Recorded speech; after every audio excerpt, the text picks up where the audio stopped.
নমস্কার সকলকে।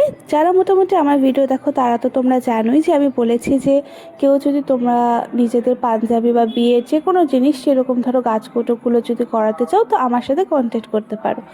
তো এই পাঞ্জাবিটার গল্পটা হচ্ছে, যখন আমি প্রথম সঞ্চিতের গাছকৌটোটা এঁকেছিলাম তখন আমার একজন পিতৃতুল্য আঙ্কেল আছে যার সাথে আমার সম্পর্কটা খুব খাট্টা মিঠা, মানে দুজনের পিছনে লেগেই থাকি। তো তখন আঙ্কেল মজা করে আমাকে জিজ্ঞেস করেছিল বিয়ের কুলোগুলো কত করে।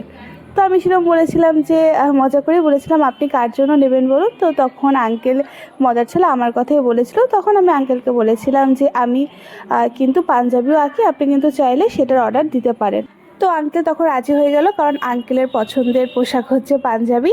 তো তারপর পুজো চলে আসলো, তারপর আমি ভাইয়ের একটা পাঞ্জাবি করেছি, তোমরা সকলেই দেখেছো।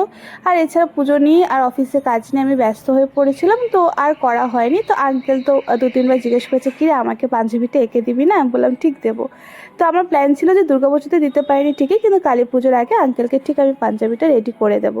তো ফাইনালি আমি পাঞ্জাবিটা কিনতে গেছিলাম। ও হ্যাঁ, আঙ্কেল বলেছিল যে আঙ্কেল আমি যেন নিজে থেকে পাঞ্জাবির রং পছন্দ করে নিজে থেকে কিনে নিয়ে এসে, মানে সমস্তটা নিজে থেকেই করি, নিজের পছন্দের ডিজাইন দিই।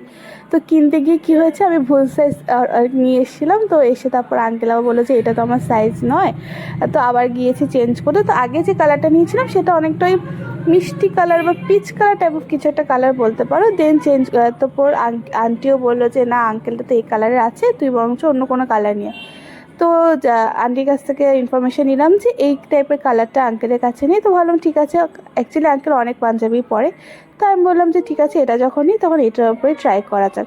তো ফেসবুকের একজনের প্রোফাইলে দেখেছিলাম উনি কাঁথা স্টিচ মোটিফে পেন্টিং করেছিল। তো আমি খুঁজছিলাম, বাট ওনার নামটা মনে ছিল না বলে আমি খুঁজে পাচ্ছিলাম না। আর কোইন্সিডেন্টলি যেদিনকে আমি পাঞ্জাবিটা আঁকবো ভেবে শুরু করতে যাচ্ছিলাম সেদিনে আমার চোখে ওনার প্রোফাইলটা পড়ে যায়। আমি এই ডিজাইনটা চুজ করি আর কিছুটা নিজস্বতা অ্যাড করে নিই। এটাই হচ্ছে ফাইনাল রেজাল্ট। তোমাদের কেমন লাগলো জানিও, ভালো লাগলে লাইক